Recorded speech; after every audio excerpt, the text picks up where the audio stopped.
I'm 24, and I always thought my family was pretty normal. I mean, they weren't super affectionate or anything, but they weren't cruel either. They always made sure we had what we needed, celebrated birthdays, and did the whole "we're a good family" routine when other people were around. Nothing screamed dysfunctional. I have an older brother, Blake, a 28-year-old man. If you'd asked me a year ago, I would have said we were treated fairly, not exactly the same, but nothing weird. But now I realize my parents had me convinced of a lie. Growing up, I noticed little things that felt off. Nothing huge, just small moments that made me wonder if I was imagining things. When Blake and I got into arguments, they'd always make me apologize first, even if we were both wrong, even if he had started it. If I tried to argue my side, they'd tell me I was being difficult, dramatic, or too sensitive.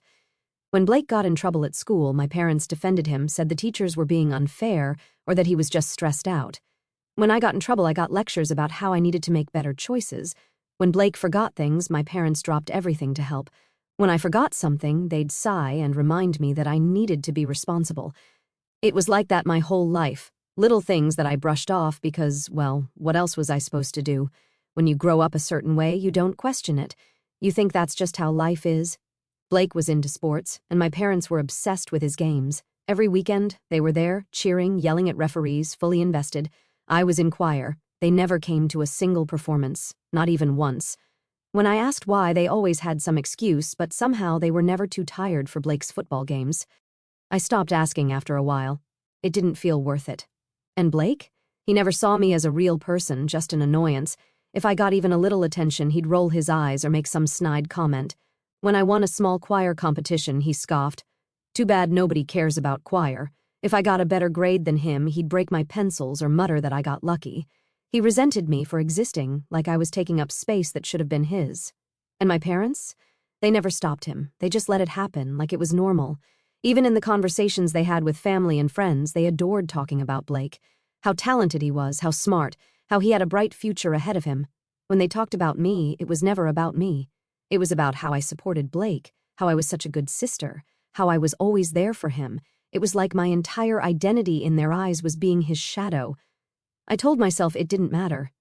I convinced myself that it wasn't that bad, that some families just have favorites, and that it didn't mean they didn't love me. I thought I was just being overly sensitive. I wish I had trusted myself more. Everything changed a year ago. Blake got diagnosed with kidney disease. My parents were devastated, and I was shocked too. He went through treatments, medications, all of it, but his condition kept getting worse. Eventually, the doctors told them that he needed a transplant, and the second they heard the word transplant, their eyes were on me. I remember sitting in the hospital room when the doctor mentioned it. My mom immediately turned to me and said, "Wouldn't it be amazing if you were a match?" She was already smiling, already acting like this was happening, like I was about to save the day, just like I always had. My dad nodded, like it was the most natural thing in the world. Blake barely even looked up from his phone. I remember feeling so weird about it. I wasn't against helping. I mean, of course I didn't want my brother to die, but something about how quickly they decided that this was my responsibility made my stomach turn. It wasn't even a discussion. They didn't ask if I was okay with it. They didn't ask how I felt. It was expected. I went along with the testing because I didn't want to start a fight, and honestly, I kind of hoped I wouldn't be a match. I told myself that if I wasn't, then at least I wouldn't have to deal with the fallout. But of course, life doesn't work like that. I was a match, and the moment those results came in, it was like I had already agreed to the surgery. My mom cried tears of joy. My dad patted my back and said, "We knew you wouldn't let us down." Blake didn't even say anything at first. He just nodded like, "Yeah, that's what's supposed to happen." I felt sick. I tried to bring it up casually, just mentioned that this was a really big decision, that I wanted to take time to think about it, that I wasn't sure yet. My mom immediately shut it down. "Mia, this is your brother. You don't think twice about family." It wasn't a question, it was a command. My dad scoffed, shaking his head like I had said the dumbest thing imaginable. "What do you mean you're not sure? What kind of person hesitates when their own blood needs them?" That's when I started realizing just how trapped I was. I started doing my own research, looking up what kidney donation actually meant. I knew it was major surgery, but I didn't realize how much risk was involved, especially for me. I had some underlying health issues that made surgery more complicated. My doctor explained that my recovery wouldn't be like most donors. I wouldn't just bounce back in a few weeks. I could be out for months, and even after that, my body would never be the same. I'd be more prone to kidney disease myself. My risk for long-term complications was higher, and if, God forbid, something happened to my remaining kidney in the future, I'd be screwed. Then there was the financial part. I have student loans. I have a job that doesn't offer paid medical leave. If I did this, I wouldn't just be losing my kidney, I'd be losing my income, my stability, my ability to take care of myself. I could end up drowning in debt, all because my parents expected me to do this without question. And when I started thinking about all of this, I realized something even worse. Not once had my parents or Blake ever asked how I felt about this. They didn't ask if I was scared or if I was okay. They didn't sit me down and say, "Mia, this is your choice, and we support you no matter what." Because it wasn't a choice to them, it was a duty. I wasn't their daughter, I was their solution. I kept hoping that maybe I was wrong, that if I sat them down and explained all of this, they'd understand, that they'd realize what they were asking wasn't fair, that they'd actually see me for the first time. So, that's what I did. I sat them down, took a deep breath, and told them, "I don't think I can do this." The second those words left my mouth, the entire room went silent. My mom's face froze, like her brain just refused to process what I had said. My dad blinked at me, confused, like I had suddenly started speaking a foreign language. "And Blake?" He just exhaled sharply, shook his head, and muttered, "Of course. Typical. I don't know why I thought they'd actually listen. I don't know why I thought my feelings would matter to them for once." "What do you mean you don't think you can do this?" My mom's voice was sharp, like she was challenging me, not asking, like I had just made an absurd claim. "I mean, I've been talking to my doctor, and it's not a simple surgery for me," I said. "There are a lot of risks, and my recovery could take months. I'd have to take time off work, and My dad cut me off with a scoff. "So what? People donate kidneys all the time. They're fine." I tried to keep my voice steady. "Not everyone, and not me. My doctor said my situation is different. It's not just a few weeks of recovery, it's months. And financially, Oh, don't even start with that," my mom snapped, standing up so fast her chair scraped against the floor. "This is about your brother's life, Mia. How can you even think about money right now?" "Because it's my life, too," I wanted to scream. "Because I'm the one who would have to live with the consequences. Because I wasn't even given the chance to decide this for myself before you all made up your minds." But I didn't say any of that. I could already feel it, the shift, the way their faces hardened the moment they realized I wasn't just hesitating, I was actually considering saying no. And just like that, I wasn't their daughter anymore. I was the problem. Blake rolled his eyes. Unbelievable. I turned to him. "Blake, this isn't personal. You're making it personal," he shot back, standing up too. "You're choosing to let me die." "That's not what I'm doing. I need time to think." "What is there to think about?" My dad's voice was cold. "This is your brother, Mia. He'd do it for you."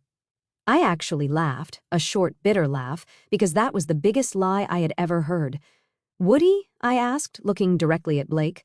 "Would you, Blake? If the situation was reversed, would you give me your kidney?" His eyes darted to our parents for half a second before he muttered, "That's not the point." Right. Of course it wasn't. My mom was trying to hold back real anger now. "I can't believe you're doing this," she whispered, her voice breaking. "After everything we've done for you." That's when the guilt trip started. My dad started listing everything they had ever spent on me, my school tuition, my clothes, my childhood doctor's visits.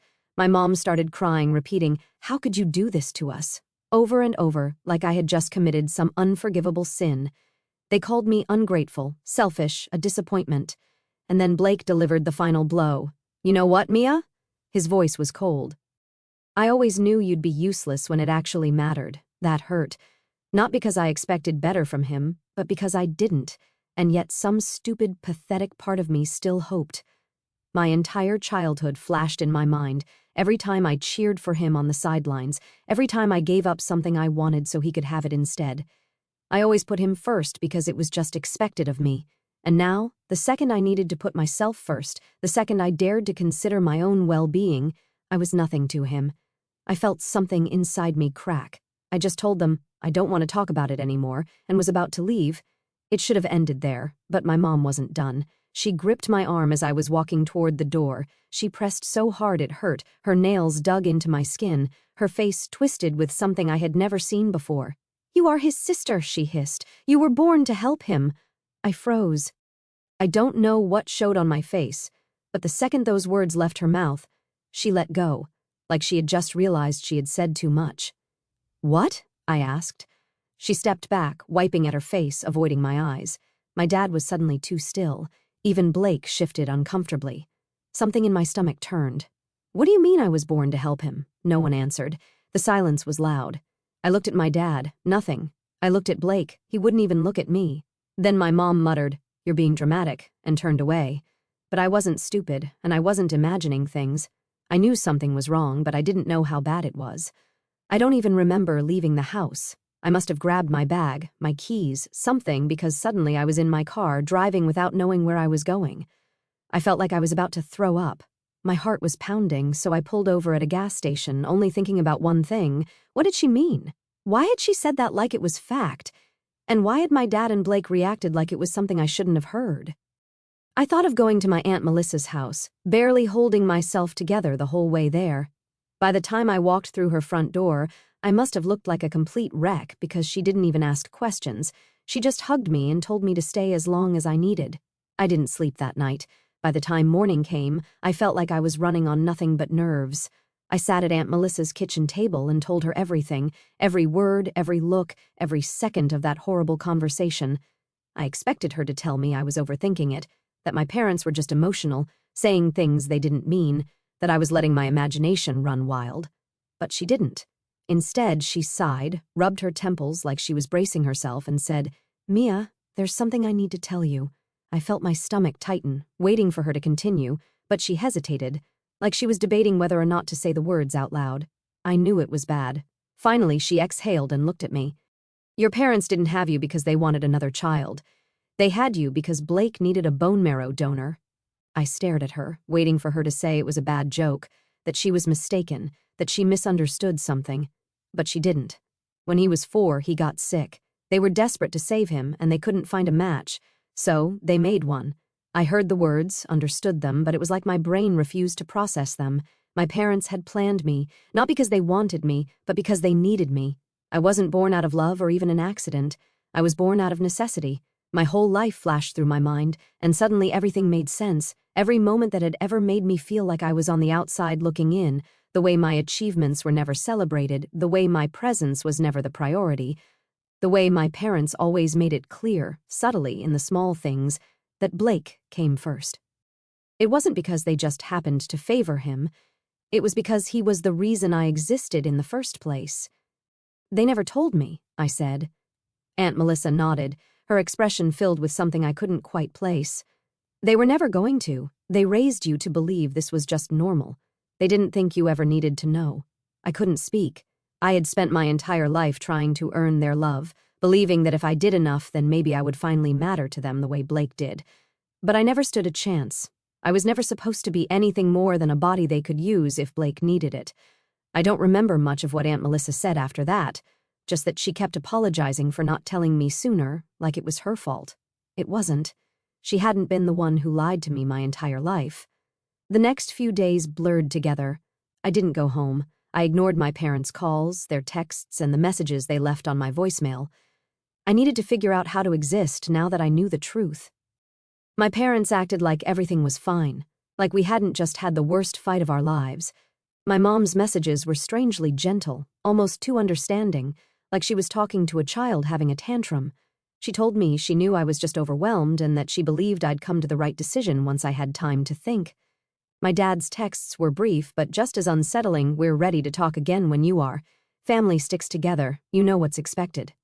Blake, of course, stayed silent. He didn't need to say anything. In his mind, there was no decision to make. A week passed, and when they realized I wasn't responding, the tone flipped. My mom's messages turned bitter, her disappointment practically dripping from every word. My dad stopped pretending to be reasonable. "You're making him suffer for nothing. This is the kind of thing you regret for the rest of your life." The kindness was gone now. They were just waiting for me to crack. I blocked them. I don't know why I expected them to stop. Blocking them gave me a few days of silence, but it was the kind that felt too quiet, like the moment before a storm. I kept checking over my shoulder, expecting something, but I didn't know what. My aunt told me I was doing the right thing, that I needed to focus on myself, but I could see the way she watched me, like she was waiting for me to break. Maybe she thought I would cave, that I would suddenly snap out of whatever stubborn streak I was on and go back to being the daughter my parents expected. And honestly, a small, horrible part of me wondered if she was right, because for as much as I hated them, for as much as I had every reason to walk away, it still felt unnatural to not care. It felt like I was betraying some invisible contract that had been forced on me since birth.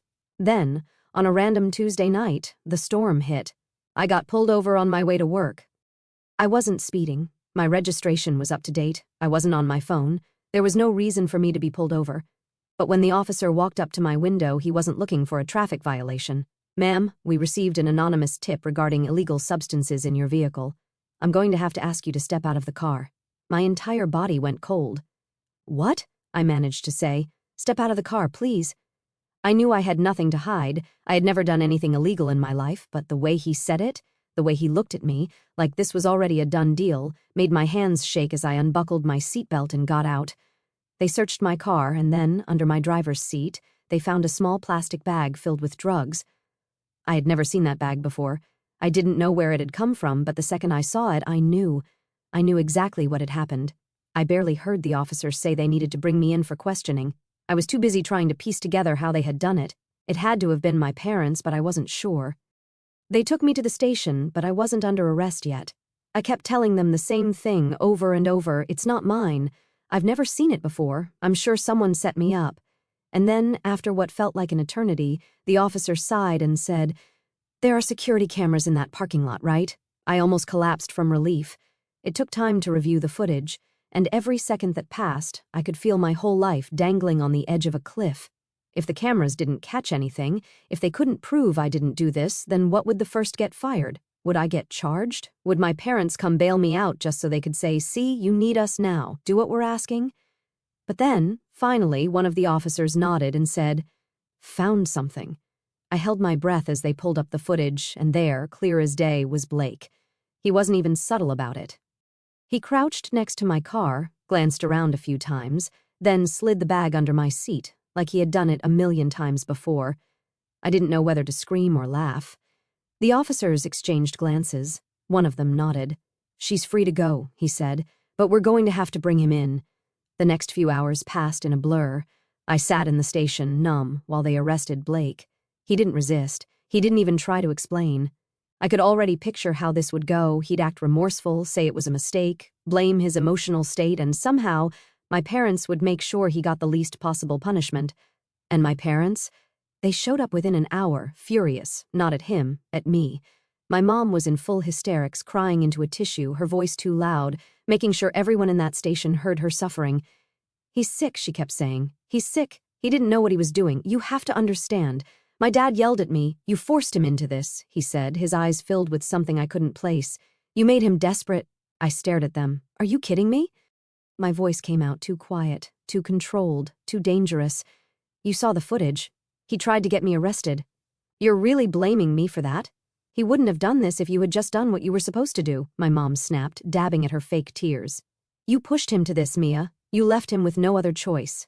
At that moment, watching them go crazy for Blake, something in me snapped. For years, I had let them make me feel like I wasn't good enough, like I was selfish for wanting things for myself, like if I just tried harder, if I was just a little better, they would finally love me the way they loved Blake.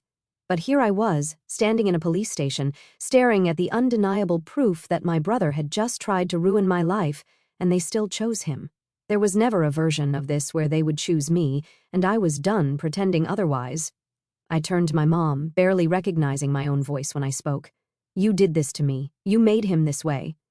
She blinked at me, still playing the devastated mother act. "What are you talking about?" she sniffled, shaking her head like I was speaking nonsense. I took a step forward. "Aunt Melissa told me," I said. "She told me why you had me." My mom's face changed instantly. The tears stopped like she had flipped a switch. My dad, who had been standing stiffly beside her, suddenly looked too still. "I don't know what she told you, but she's always wanted to turn you against us," my mom said. I let out a short, bitter laugh. "That's what you're going with? That she lied?" I took another step closer, forcing them to look at me. "Tell me the truth," I said. "Did you have me just so I could be a donor for Blake?" My mom glanced at my dad, but neither of them spoke. I felt the anger rising in my chest, hot and suffocating. "Say it." My mom looked at me for a long moment before finally tilting her chin up. "We did what we had to do," she said, her voice sharp. "You wouldn't be here if it weren't for Blake." The words hit harder than I thought they would. I mean, I already knew. Aunt Melissa had told me, and deep down it made sense. It explained everything. But hearing my mom say it so easily, like it was just a fact, like I was being ridiculous for even questioning it, that still stung. I had spent my entire life trying to make sense of why I always felt like I was there but not really part of them, and now I had my answer. I looked at my dad, half expecting him to at least try to soften the blow, maybe say something like, "That's not how it was," or "You're misunderstanding."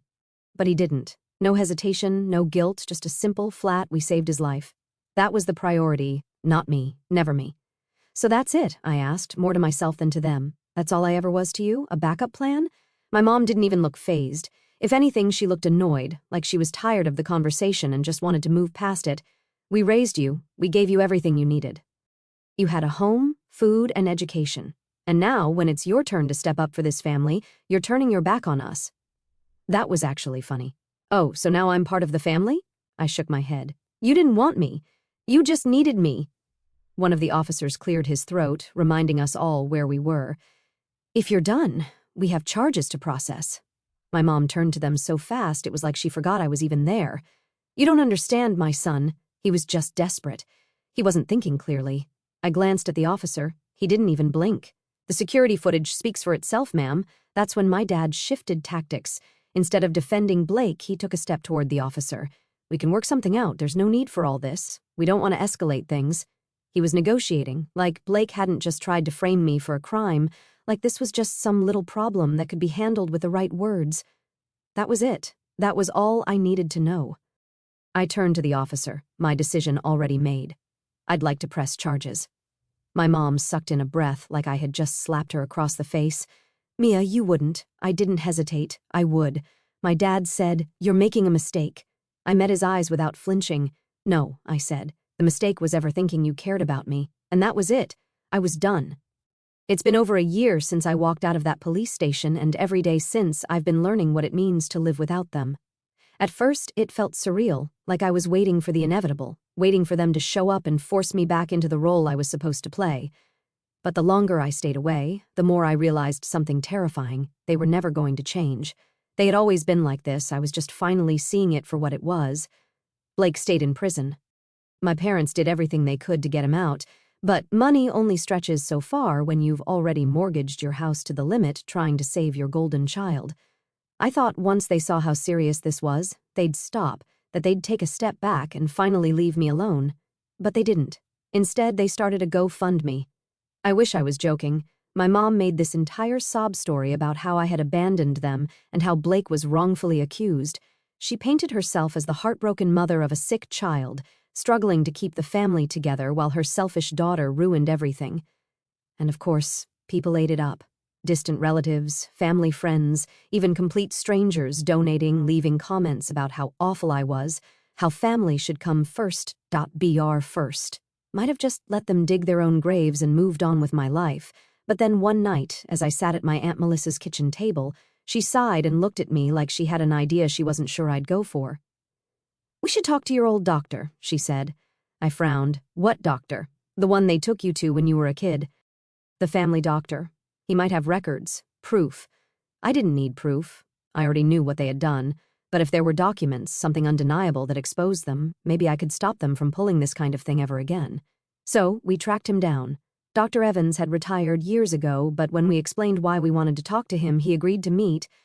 I wasn't expecting much, maybe a few confirming details, maybe just reassurance that I wasn't crazy. But what he told me was worse than anything I had ever imagined. I wasn't their second child. I was their fourth attempt. They had conceived 3 babies before me, 3 pregnancies, 3 terminations, the moment genetic testing showed the fetus wasn't a perfect match for Blake. They weren't trying for a second child, they were trying to build one. I felt sick. My entire life, I had believed, hoped, that maybe deep down there was love there, that maybe if I had just been enough, if I had done more, tried harder, they would have loved me like they loved him. But I never even stood a chance. I wasn't born because they wanted me, I was born because I was the first successful one. Melissa held my hand as I sat there, trying to breathe while Dr. Evans handed me old records, medical documents, things my parents probably thought I'd never see. I took them, and I made a decision. I sent everything to the authorities. Once the investigation started, it spiraled fast. The fertility doctor they worked with lost his license immediately. Turns out, my parents weren't even the only ones who had done this. There were other families, other donor babies created under the same circumstances. The scandal exploded, and my parents, they lost everything. The GoFundMe donations dried up. Family members who had supported them vanished. Their names were dragged through the mud, and instead of admitting what they had done, they just doubled down. My dad called it fake news. My mom said they were being persecuted for being good parents. And Blake? Blake sat in prison, still acting like none of this was his fault. For the longest time, I thought they'd disappear into the mess they created and leave me alone. But my parents had one last stunt left in them. One night, my cousin Jenna called me, her voice panicked. "Mia, I don't know if you've heard, but Blake tried to take his own life." I felt something heavy drop in my chest. "What? I just saw your mom's post. She's saying he couldn't take it anymore, that he's in critical condition, that if you have even a shred of love left for your family, you'd come see him." For a moment, I didn't know what to say. I wanted to believe it wasn't true, but what if it was? What if, despite everything, he really had hit rock bottom? So, I checked. I called the prison. I didn't ask for details, didn't want to get sucked into another manipulation game. I just asked, "Is my brother alive?" The officer on the phone sounded almost bored when he answered, "Yeah, he's fine." I exhaled slowly. "Is he in critical condition?" A pause then, not even close. That was it. That was all I needed to hear. They were lying again. They had faked his suicide attempt just to guilt me into coming back. I wasn't even surprised. They had never cared about the truth, only about control. I didn't respond. I didn't acknowledge them. Instead, I sent the Facebook post to the authorities. Within a week, my parents had nothing left. Family members finally cut them off. Their remaining friends abandoned them. My mom deleted her social media. My dad stopped trying to fight. It's been over a year now, and my life is nothing like it used to be. I moved to a new city, got a new job, and for the first time ever, I feel like I actually belong somewhere. And the best part? I'm engaged. Ryan knows everything, every dark, twisted detail of what my family put me through, and instead of treating me like some broken, tragic story, he treats me like a person, like I matter. And the biggest change? I'm pregnant. At first, I was terrified. After everything I had been through, I was scared that I wouldn't know how to be a good parent, that I'd somehow repeat the same mistakes my parents made. But then Ryan told me something that changed everything. You know exactly what not to do. And he's right. This baby will never grow up wondering if they were wanted.